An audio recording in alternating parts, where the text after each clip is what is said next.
I've been watching that Homeland show. I think that's about terrorism and stuff. That's a great show. I'm into the 4th season now, and I can tell it's getting a little weird. Half the cast is dead now, more than half. Like if you look at the cast, awesome. That's you might like Homeland then, because in the first season, if you looked at the cast of characters and then you fast forward to the 3rd or maybe the 4th season, it's like, fuck. All right, well, that person lived, and oh yeah, he's still alive, and well, they tortured that guy to death. He's no longer with us, and then they're like, oh yeah, all of those people died. It's like at least half, maybe 3/4 of the cast. They didn't make it. They didn't make it through the world. In Walking Dead, 6 times a show, they get snuck up on by random zombies in the woods. But 2 or 3 times a year, they die. And anyone could die to it. You know how Carl died? Random fucking zombie snuck up on him. Like, he wasn't minding his own business. He was off gallivanting with that ugly girl trying to help her or something. I think he was trying to help the doctor person, Sadiq or something like that. How late in the show did this happen? I'm sorry? How late into the show did this happen? I stopped watching it like season 6. Pretty late. Season 6 Not or 7? 6, no. It would have been post Negan, I think. Yeah, 5 was Negan, I thought. You left at a good time. Negan was introduced in 6. Yeah, I stopped like happened in before 7. Negan for sure. Okay. But yeah, Carl dies. He gets bit like in the lower rib cage by like a random zombie that wasn't like particularly like, they've been in worse spots before, and that's Carl. He was like season 1, episode 1 character. Yep. Rick died to a bridge explosion. They blew up the bridge to separate like a big horde of zombies from everyone else. I could go on and on, but the point is, core people in that show died, which means that this time, the 9,000th time a random zombie sneaks up on someone, you're like, he's not that safe. He's not that safe. Who knows? In this Homeland show, like I said, I'm into the 4th season now. I think there might be 8. Like this is a long running popular show apparently that I just never watched. I think it was on Cinemax or Showtime or something. But I don't want to spoil exactly. But one of the Carl of this show just got hung in the last episode, and I was like, I bet a sniper's gonna shoot that rope. I bet SEAL Team 6 is gonna come and fucking shut this shit down. They'll scoop him up the night before, and then they hang that motherfucker. And I'm like, he's faking it. Like, I bet he's gonna wake up and he's gonna be like, and they're like, we slowed your heart rate to almost imperceptible levels and snuck you into Pakistan. No, the next episode's happened, and they're like, yeah, it's a shame that the main character died in the last episode, huh? And everybody's like, yeah, that sucked. And that's it. He's fucking dead. He's done. Dude, that's so good. No one's safe. It's so good that no one's safe because just like if that was Jon Snow, they would have shot the rope out. Or possibly they would have let him die and brought him back for no fucking reason. Plot armor ruins TV shows, and I like it when they kill important people. I'm gonna watch Pluribus tonight. They might have just had like a contract dispute with him. They're like, let's just fucking hang him. Quite possibly, yeah.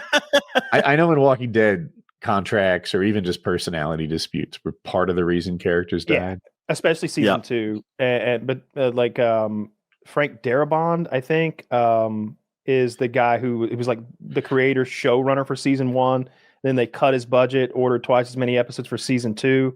And then he made his exit after that, I think, and he took all of his the actors who work with him a lot. So if you watch the movie like The Mist, which I think is also Frank Darabont, it's movie. Got the blonde. I forget Walking Dead characters, but there was the older guy with the beard who was always fixing the Winnebago. Yep. That's Dale. Dale is one of Frank Darabont's guys, one of his always in his projects, and then the chick whose mouth was always agape that we hated. Andrea, another one of his actors. And so when he left, when he was like, you're not going to pay me, you're going to keep cutting our budget, you're not going to let me run the show the way I want, I'm leaving. Those actors went with him. That's why they subsequently got killed off really fast. And I thought the show got worse at that. I thought season 2 was one of the worst seasons in the whole show when they were just spinning their tires at that. When I think when they got to the prison, that was some good stuff. And then post prison, whenever they go to Terminus, I felt like they blew their load too early with Terminus. Terminus is such a good storyline that it felt like it should have been I almost wish that the bad guys at Terminus had gotten away and like come back a year or two later, and there'd been more, and they've had this history. Like I almost wish that had happened, because you immediately hate the Terminus people. Like they're cannibalistic murderers, and you just want they're slaughtering people like cattle. And then Rick has got so many. Rick is just fearless for no reason. It's like Rick you read the script. Yeah, he knows. So they got him like bent over the like blood trough, and they're like hitting people with bats, cutting throats, and he's just like, "You're in big trouble, mister." It's like, what are you talking about? Bend over, dude. Let's get this over with. The only reason you're alive right now is because you're third in line. Yeah, but exactly. You're right. The Terminus stuff was some really fertile soil that they didn't get the most from. On the other hand, the Savior stuff, which is the Negan stuff, was also really fertile soil, and they just ruined it. They took it so long. They made it like a 2-year fight. It was boring. And it was bad writing, and it's like the show is full of talent. Don't get me wrong, and the core, like the comic, the source material is amazing. Mm-hmm. But somebody there is way more concerned with making money than they are with telling a good story. Somebody is making that decision to make more money right now than to make a great show, because that otherwise that Negan shit wouldn't have drug on, and there wouldn't have been so much nonsense. Whenever they get in a goddamn, I always say, it's not just because I'm like a gun guy or whatever, but if you've got a group of 15 people who go up against another group of 15 people, and we've all got modern weapons, AR-15s, machine guns and shit, and like one guy gets shot in the arm and a bad guy dies, I'm like, what the fuck just happened? This should have been a slaughter. Like everybody has a laser guided killing machine. Everyone should have died just now. Like everyone, we should all be dead, wounded, maimed, and then I also hate in movies and TV shows when like the character gets shot every week. Like every week they're getting shot. That's why I like The Sopranos so much. I give it so much credit. When Tony got shot, oh my God, it was like he had that crater in his stomach, and it was all septic, and the after effect, he was weakened, and he was talking about like, I can't eat this anymore. Like this big strong man had wasted away his muscle mass, at least. Like it was rough. Like he was never the same again after that. And that's on the other hand, like Chris shot. Was one of his like hitmen, right? Chris was there to kill people, and he couldn't handle a pistol. Chris is the best shot in the whole show. What are you talking about? He pushes the gun forward when he shoots, and he never misses. Okay, but that's silly, right? Like no one can shoot like that. Okay, well. He handles the actor handles the weapon poorly. However, that's what I'm trying to say. Yeah, definitely, I agree with you there. But the character Christopher is a fucking SEAL Team 6 level killer. Every gunfight he ever gets in, he hits his target. There's that scene where they're robbing the wine from the Cobras or whatever, the Vipers. Mm-hmm. He's hanging out the window as they're driving away and hits the guy. He's like, I hit him! And like whenever the Moltisanti kid tries to take Christopher out, he's laying in the street, bullet in his gut, kills the guy, shoots him in the head. Every time he got in a gunfight, he killed the guy. Yet he doesn't look down the sights when he handles the gun. Nah, that took me out of it. Yeah, like, bang, bang. Yeah. I don't like that either. You would think they'd be a little bit better at it, at the technical advisor stuff and just getting shit right. Did you finish Gen V? Yeah. I'm actually plotting my way through it. It is a woke show. Like at first. The first season, I thought the wokeness was sometimes subtle. Like you pointed out to me, I'm like, yeah, I guess so.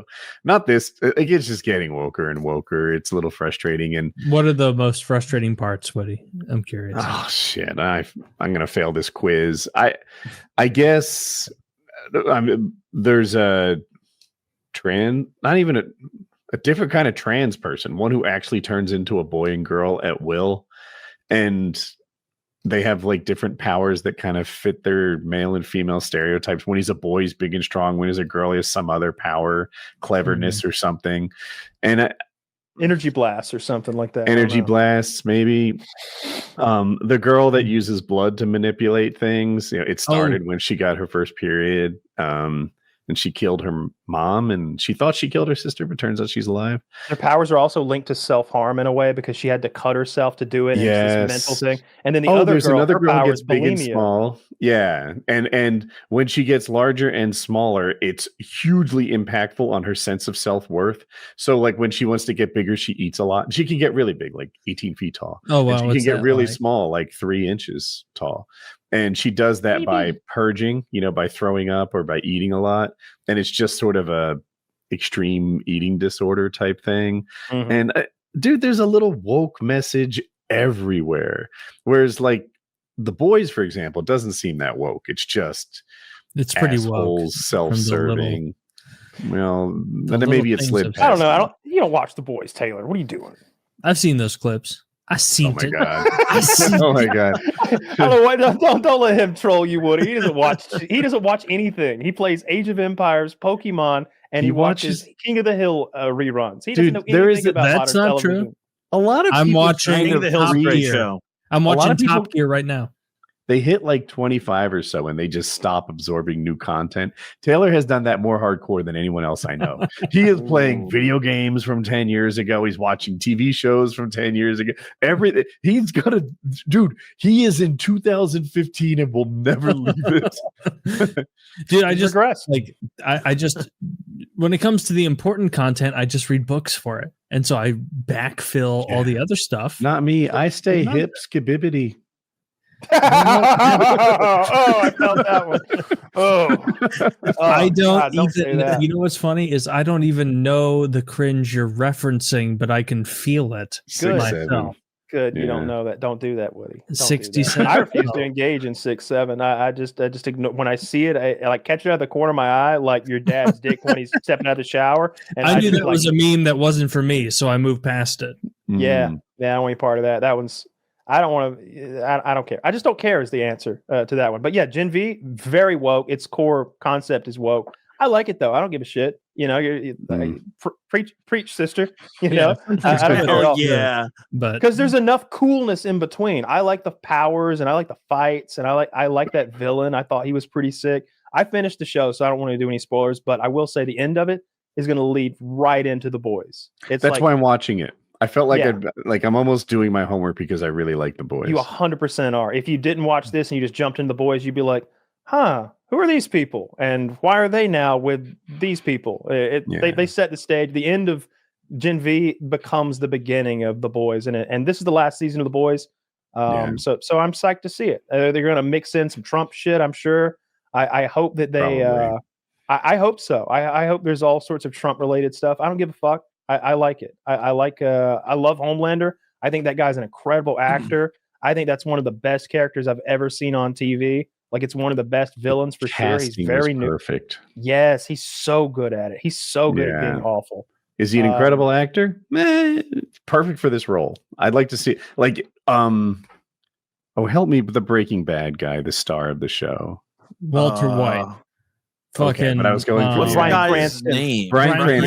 Brian Cranston is amazing to me because he both killed it in Malcolm in the Middle and Breaking Bad, and they're the opposite. Yeah, Malcolm in the Middle rules. And Seinfeld, Tim Watley. So, like that amazes me in an actor. There are a couple other ones we could run through who can play lots of different roles. Seymour Hoffman, oh my gosh, so good. Whoever plays Homelander, I forget his name. I'd like to see him in more roles before I put him in the great. Ooh, that's interesting because he doesn't have an accent in the show.